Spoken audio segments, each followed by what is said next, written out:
It says stream is up, but chat isn't loading for some reason. There we go.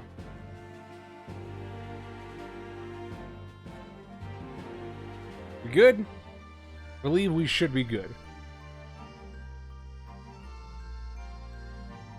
If it happens to get bad again, then we'll have to just call it for tonight. But hopefully, if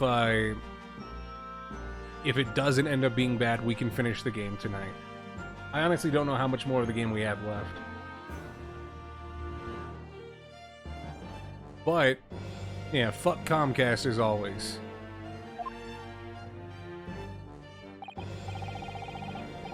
Then, immediately after the trial, having been acquitted of the murder, Mr. McGilda died in this very courtroom, in the most extraordinary of circumstances. A mystery that remains unsolved even now, 2 months old. As indeed the omnibus murder itself.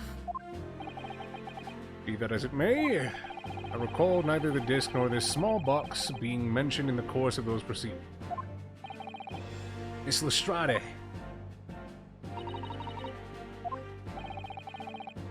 Would you tell the court now, please? Take it easy, Kev. Thanks for coming out. What really happened in the omnibus 2 months ago, I mean. I don't know what you mean. I already said all of what I know. And what about everything you told us yesterday from inside your prison cell? Please, Miss Lestrade. This is extremely important. But remember, little girl. If it transpires that you willfully withheld information in the trial 2 months ago, the Home Office will seek to prosecute you for perjury. And naturally, you will lose all credibility as a witness. Although, let's face facts. You have little credibility to lose. Damn. Ginny, don't listen to him. Please, you have to trust Runo now. Iris, we're on your side.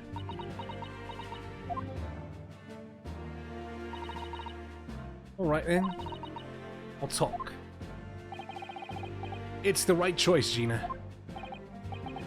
Well, it would seem that my learned friend is hell-bent on bringing the entire courtroom about his ear, or down about his ears. So be it.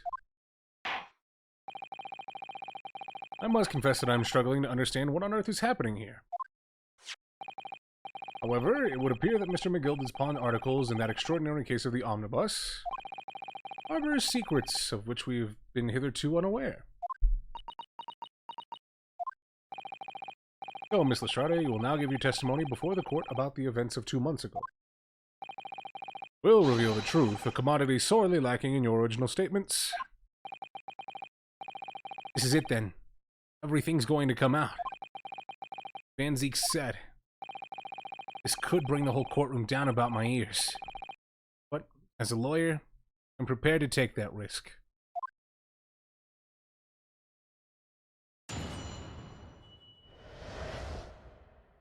Better be found guilty of perjury rather than murder. Well, the unfortunate thing is Van Zieks is banking on her getting herself found guilty of perjury and her testimony being thrown out for this case.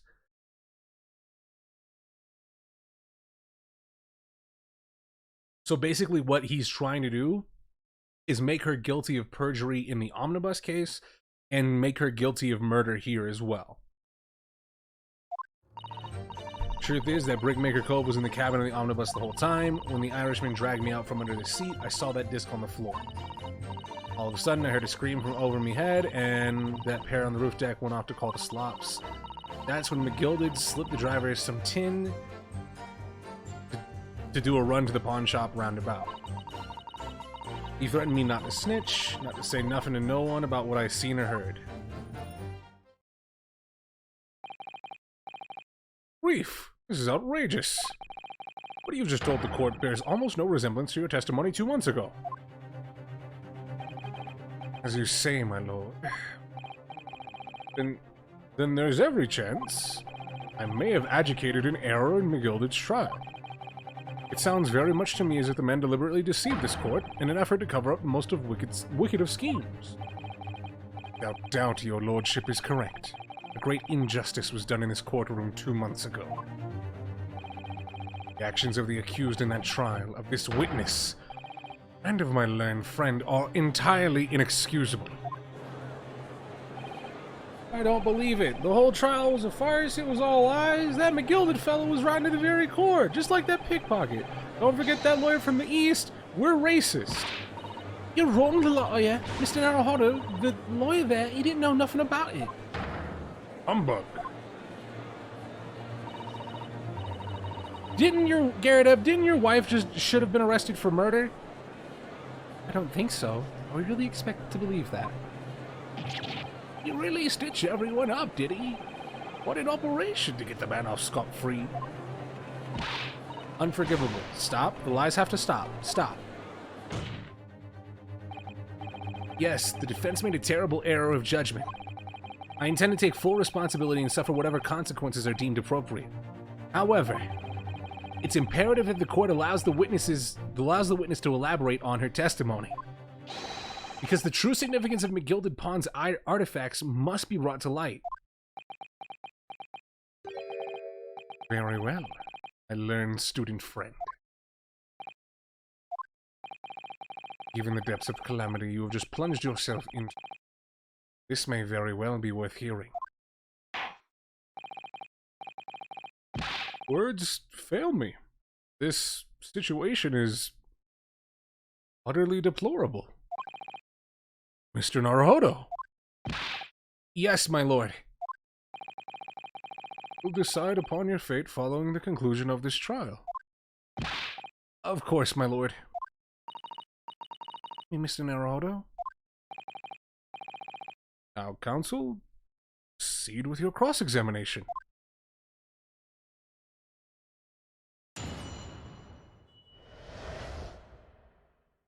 All right.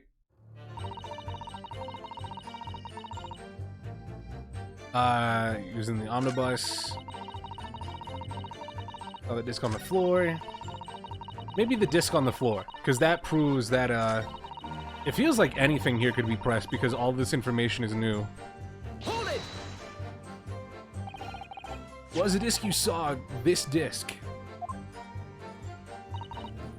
Yeah, I reckon it probably was.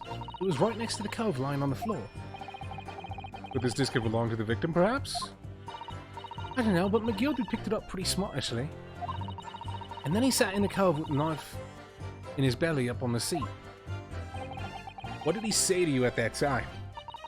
He told me not to say a word about what I seen or heard to no one. About the disc and all. I was dead scared. The way he was looking at me, I thought, if I didn't go along with it, I'd get stuck with that knife too. And he started asking me a load of questions. Like what my name was and where I lived and that. He asked me about being a diver too. But after a while, what had happened in the carriage was noticed. That's right. First there was a kind of rapping noise. They had Tupac inside the carriage.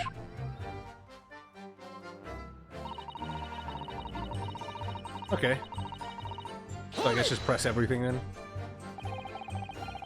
There were 2 gentlemen occupying the seats of the roof deck, I believe. That's right.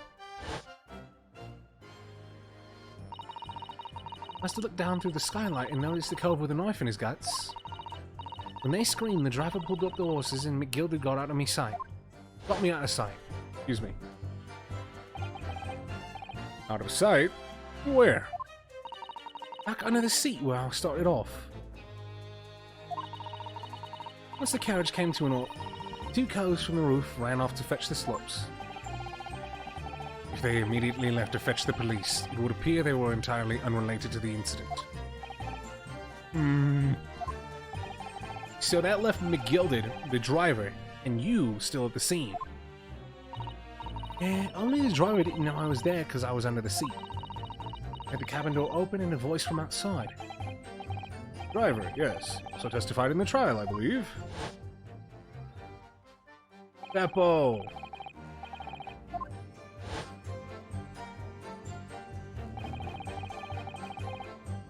What did McGilded and the driver say to each other? I don't know what happened. Stuff like that, mainly. McGilded slipped the driver some tin into a run. Yeah, I assume this is just press everything. That pawn shop obviously being Windibanks on Baker Street. Just a moment, counsel. You mean to tell me that the driver gave false testimony in that trial as well? Perhaps the excursion to the pawnbrokery slipped his mind when he was in the stand. Indeed, Lord Van Zieks. Mr. McGilded took off his coat and gave it to the driver. He folded it up, all careful-like, before handing it over. When I saw him do that, I remember thinking, that coat and what's in it's got to be worth a few bob. And Gina was sure the disc must be worth more than Mr. Bank was suggesting, wasn't she? I remember her quibbling with him over the price that afternoon in the pawnbrokery. You mean to tell me a shrimp fried this rice? You mean to tell me a boot cut these jeans? You mean to tell me this whole Atlantic flight is trans? The driver looked pretty happy when McGilded flashed some brass in his face. He went running off at a lick. Then the bulk trucker called me and told me to come out from the cabin's, the drag's cabin. Threatened me not to snitch, not to say nothing to nobody. Alright, so we'll probably have to go back to the beginning and press that one too. Threaten you how exactly? He told me I would only be able to scarper if I did exactly what he said. Which includes giving false testimony in court 2 months ago. That's it. There was one other thing he said.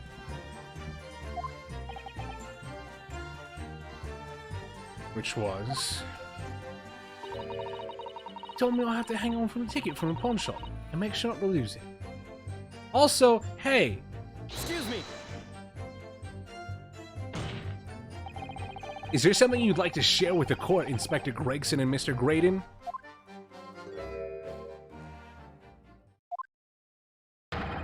Inspector, Mr. Graydon. Blimey, you trying to give me a heart attack? We've been whispering to each other for quite some time now. Tell us, what is the discussion about? Discussion? With this fella? Or the other one, Sunshine? You think I've got anything to talk about with a shady gent like this? I have nothing to say to this uncouth detective after he deprived me of that disc that was rightfully mine. They've clearly been talking the entire time I've been cross-examining Gina. It's as if they've been negotiating.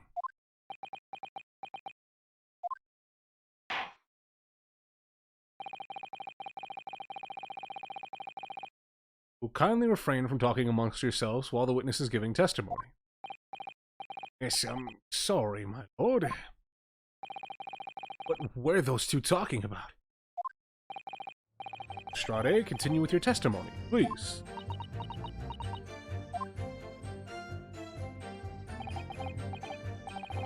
Done, Gina. Can't have been easy to tell the truth like that. Gina's really put her faith in you, Runa. As to thank her, she'll have to face a charge of perjury once this trial's over. So I'll need to use the time we have now to get as much information out of her as possible. It's time to really go for it. Press her on every statement. Well, fair enough. Hold it! And you were hiding in the cabin at the time as well, weren't you, Miss Lestrade? If I remember right, in the storage compartment underneath one of the seats. Now they're not talking anymore. That's right, it's pitch black under there, so you can't see nothing at all. Testimony 2 months ago. I feel certain that you claim Mr. McGilded was the sole passenger. Did you not? False testimony, my lord. That's what he told me I had to say. But it's important that you tell us the truth now. Were Mr. McGilded and the victim acquaintances? I don't know. But I did hear them talking a lot. What were they talking about? Well, I couldn't hear too well, but if I had to say, think it was about money or something. He kept talking about buying and not buying. Business dealings of some kind. Well, anyway, they got louder and louder. It started to sound like a proper fight. I was pretty scared by then. I hardly dared to breathe. And then all of a sudden, I heard a noise like someone keeling over on the floor. It was blooming loud and all. I believe you let out an involuntary scream? Yeah, that's what gave me away. The Irishman dragged me out from under... Okay. What? Hold it! I think we've read all of these before, so I just probably shift through them, right?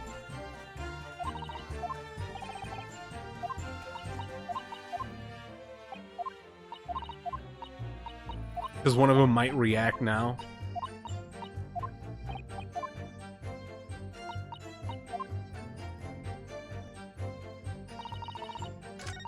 Fuck. Hold it!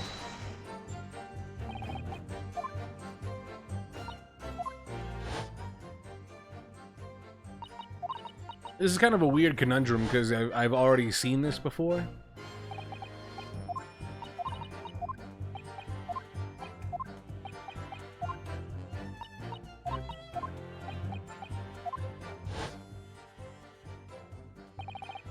Beppo!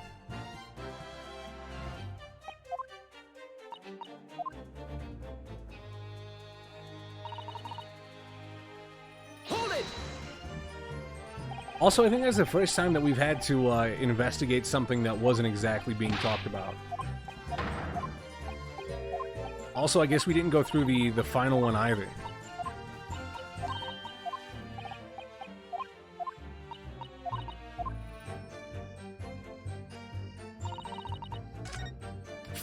Fuck.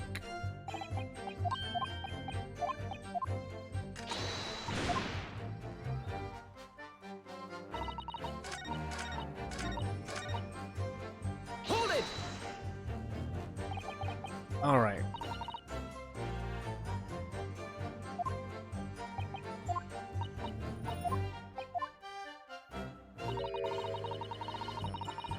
Don't we all have to hang on to the ticket from the pawn shop and make sure not to lose it? This seems like it's right. The ticket? Well, I never. But if he didn't show up to get the ticket off me before 2 months passed, I'd have to go to the pawn shop and pay the money to keep it in luck.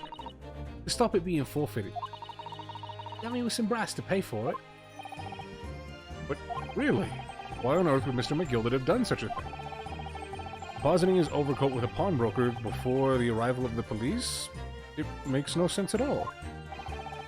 There would seem to be only one logical explanation, my lord. What McGilded had the driver deposit at Winterbanks was something he didn't want police to see. Something very important, and he needed to hide at all costs. Anyway, after all that, you let me go. So I laid it before the coppers showed up. Thank you, Miss Lestrade. Thank you, Counsel. I've heard enough. I believe we now have reasonable understanding of what actually transpired on the omnibus. It would appear on that night 2 months ago, a negotiation was taking place on the omnibus. Negotiation concerning this disc. However, matters did not run smoothly. The parties involved began to quarrel over price. McGilded took what he wanted by force, at the expense of the other man's life. Which proves my point. The disc is clearly extremely valuable in some way. Although I don't understand why as yet. And 2 days ago, precisely 2 months after the omnibus incident, the Gilded's coat and its contents were due to be forfeited. I didn't know what I should do with a ticket. I mean, the cove died right after his trial. I knew that. So you decided you would try to claim the articles as your own? Well, why not, eh? They were going to be forfeited. Why shouldn't I have got them? Anyway, you can't blame me for thinking about it. Thinking ain't no crime. Miss Lestrade, it would appear Mr. McGilded was prepared to kill in order to take possession of this disc. Do you know why that would be? I ain't got a clue. but I reckon it must be worth a fair bit of brass. Who's probably gonna sell it? And you can't blame me for thinking that. Thinking ain't no crime. Lord? The evidence your lordship has requested has been located and is ready for the court inspection, sir.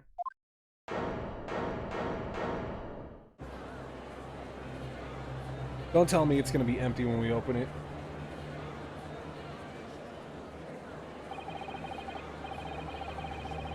Mysterious little box, deposited by McGilded 2 months ago. There's no doubt in my mind that it's a key piece to this far-reaching puzzle.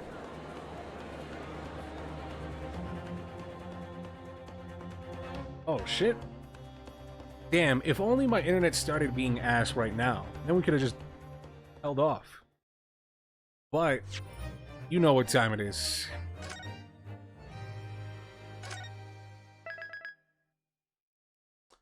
I would like to keep going.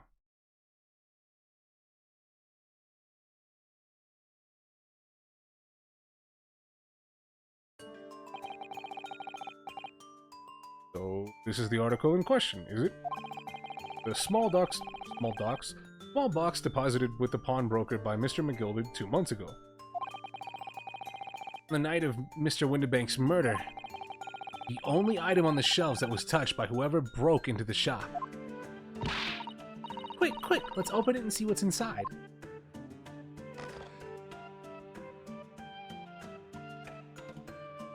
Ah, this plays the music disc. Gracious, this is no ordinary box, it seems. Wow, although in truth I had an inkling that might be the case. It would appear that this box houses a miniature music box movement.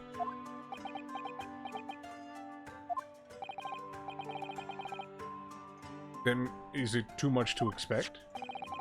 I think it would be reasonable to assume that it is a device for the playback of this disc, Lord.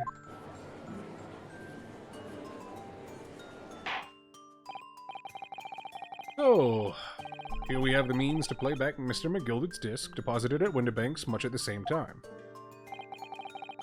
Not strictly correct, my lord. It was not McGilded's disc. It was the disc of his victim in the omnibus. But why, for heaven's sake? Are we to understand that the brickmaker was trying to sell this music box disc to Mr. McGilded?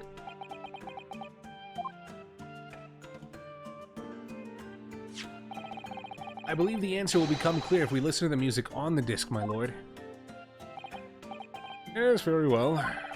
Let the court now listen to this curious disc at last. Hold it! Wait, my lord? Good grief! What is the meaning of this, Inspector? The music box and the disc are, well, they're unrelated to the case. No need to spoil the somber atmosphere in the courtroom with some silly bit of music. Objection! This disc may very well have motivated the culprit in the case to commit murder. Clearly, there's every chance that it's fundamentally important to understanding what's happened. Prosecution has no objective. There's no objection, rather.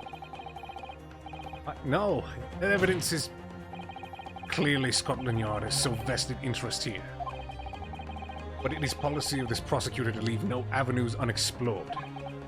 And you, Inspector, have no jurisdiction here to prevent that from happening.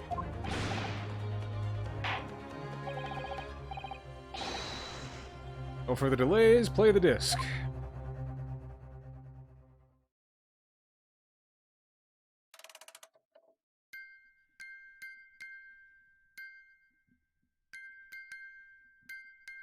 It's Morse code. Oh no.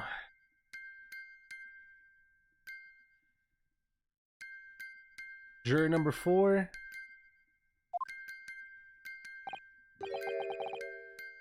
Unearth? That's certainly not what I would call music. Now that's what I call music. No. It's just the same note playing over and over again in a regular sequence.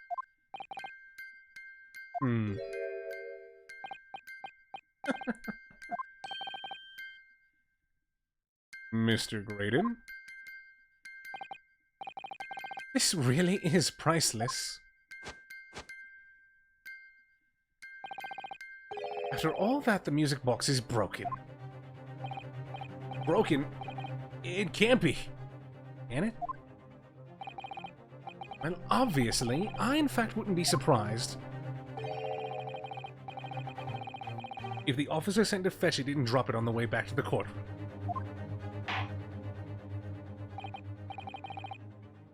With much regret, the court must accept that this music box offers very little in way of clues. Are you ready to move on, counsel? Come on. Yeah, alright. It does sound as though it's completely broken, but is it? Could this music emanating from the box possibly be a new clue? It could be a clue, because it's not music. I believe that it could be relevant, my lord. Lord, but how could it be? It's an abomination, counsel. Mere noise. I fail to see how it could have any meaning whatsoever. It does sound strange, I agree. But there's one thing bothering me. While Graydon stands there chortling victoriously, the inspector beside him has a rather telling expression on his face. It's as if Gregson recognizes the sound. It's as if he's familiar with it somehow. It's making him appear extremely on edge. If that's the stance of the defense, my Nipponese friend, answer me this. Oh.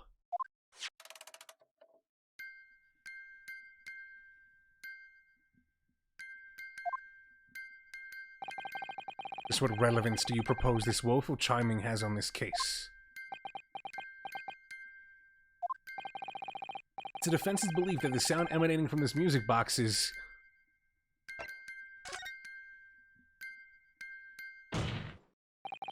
Just because this is a music box doesn't necessarily mean that the sounds we're hearing are music.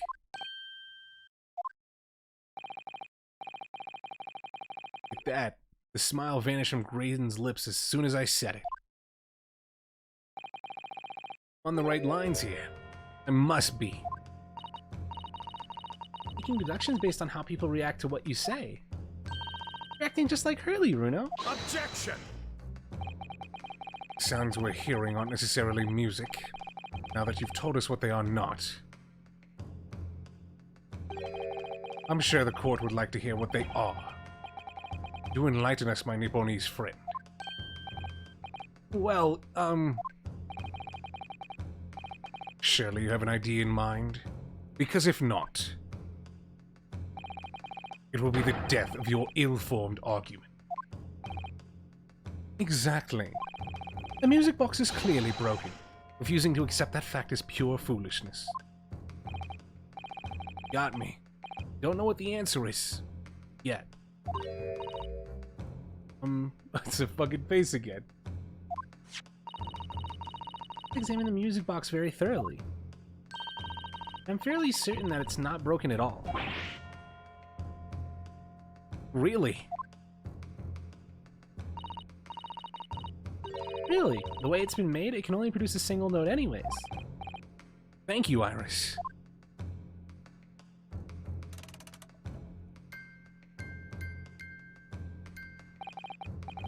Right, well, if the music box isn't broken, it must mean that the sounds it's producing have some significance that isn't musical.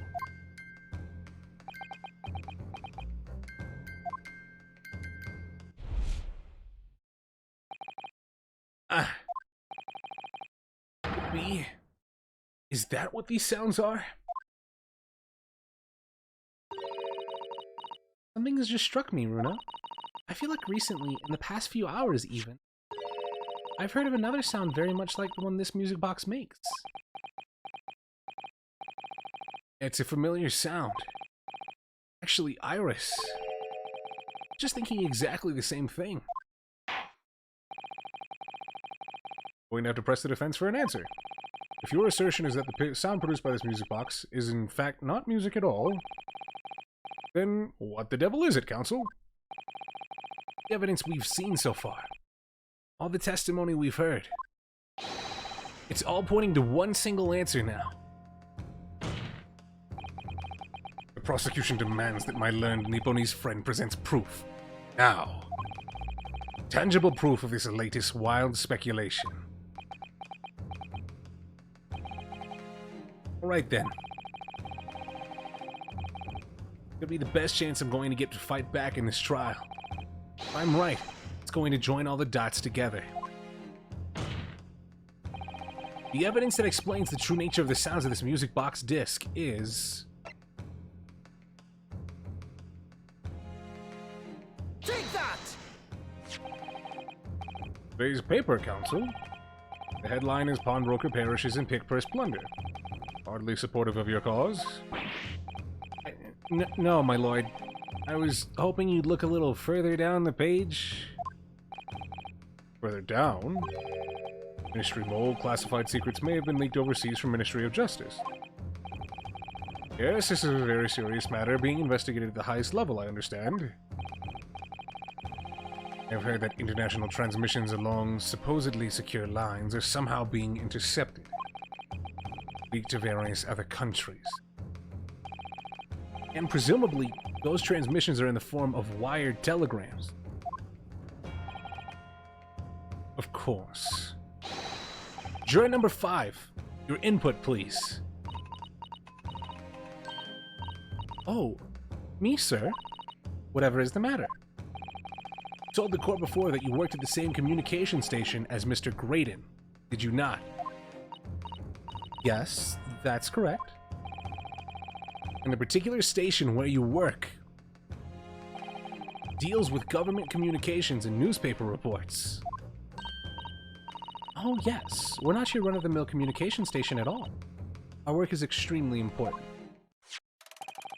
Then tell me, is this not a very familiar sound? Hmm?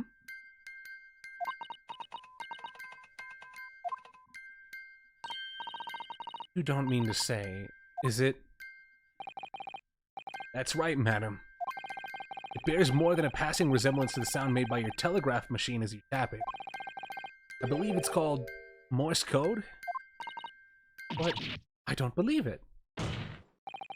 Now correct me if I'm wrong, when it comes to leaking telegrams from government departments. There could be no one more perfectly placed than a highly skilled communications officer. You're suggesting that the music box disc contains stolen government secrets in Morse code.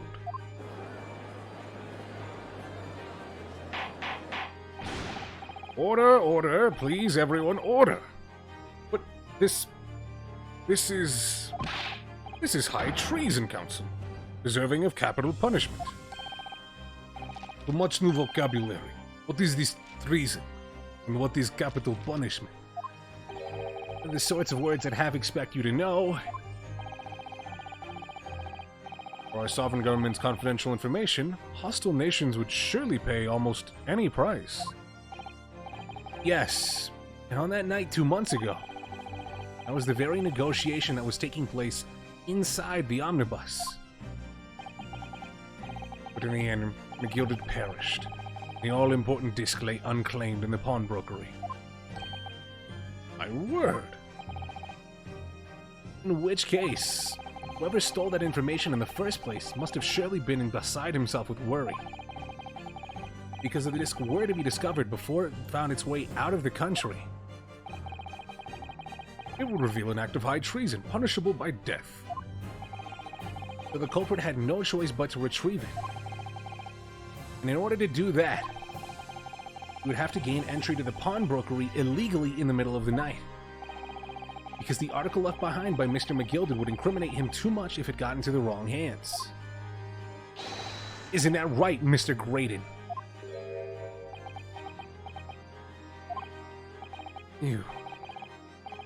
You think I've been stealing government secrets?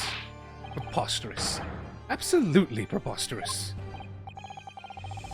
So, in response to the defense's accusation, claim complete innocence, do you? Well, of course I do. I've had to stand here in silence while that pretentious foreign lawyer has been prattling away. Objection! Then by all means, counter the charges, sir. The prosecution demands the witness testifies in response to the accusations brought by the defense. Delighted, I'm sure. Witness is reminded that the crime under scrutiny in this trial is the murder of the pawnbroker, Mr. Windibank. That being a most litigious offense, for which the law of this land sanctions a capital punishment. But the heinous act of high treason is no less serious a crime. I urge you to bear that in mind as you testify, Mr. Graydon.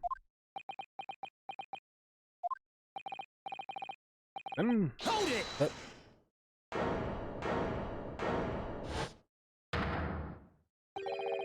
You gotta let us have a rabbit in pork here, Governor. We got things to say. Beg your pardon? Who do you think you are? Name's Nash Skulkin. Occupation is professional baddie. Name's Ringo Skulkin, but we ain't baddies enough to sell out our motherland. Guess what? We're what they call...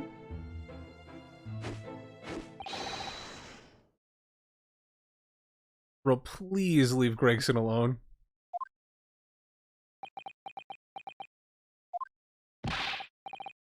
Bad timing, fellas. Very bad timing.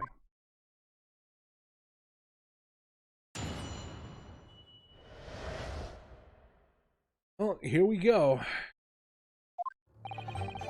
A mere communications officer couldn't possibly steal confidential government information. Besides, the sounds produced by that music box aren't even Morse code. It was some low-class brickmaker negotiating with the Gilded anyways, was it not? I have no relation to the man. Look, all we done is break into the gaff the other night, like what he told us to do. If we'd known there was dodgy government secrets involved, we wouldn't have touched it. Well, that fucking sucks.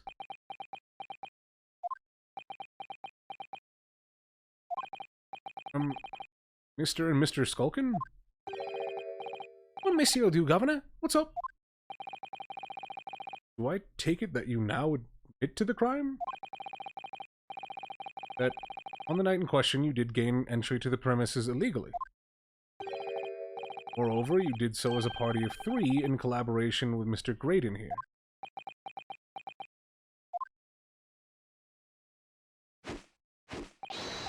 We did, Gov, we did!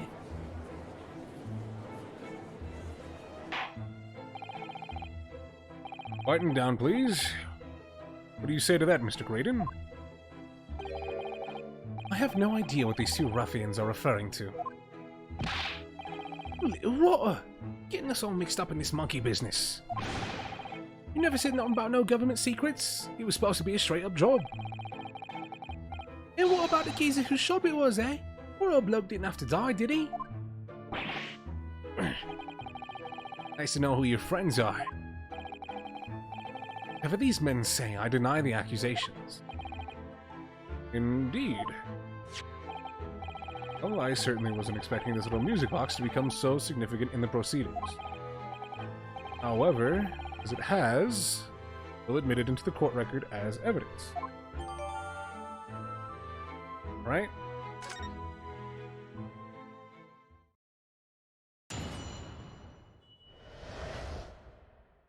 So... I think it's very unlikely that it's going to become relevant in this testimony, right? I feel like it might be later, but I don't think I'm going to present it now. Also, hold on. Before we proceed any further, I'm noticing that we're dropping more frames. I'm going to see if I can't do anything about that.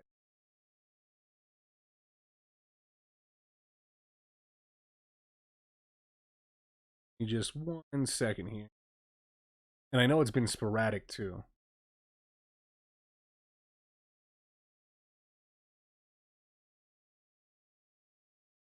Like, it seems good right now, but I don't know if it will be in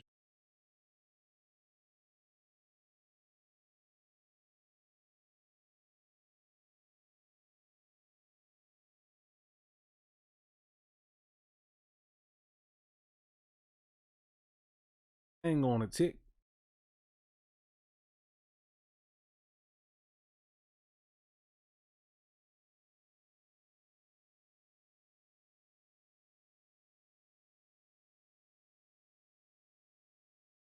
Just very, very quiet. Give me 1 second. This network is shot.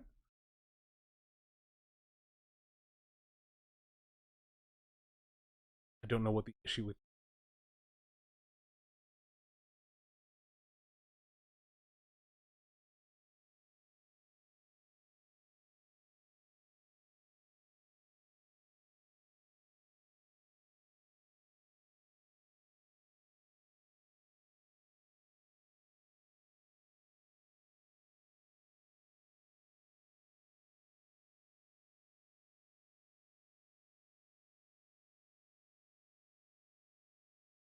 Hmm.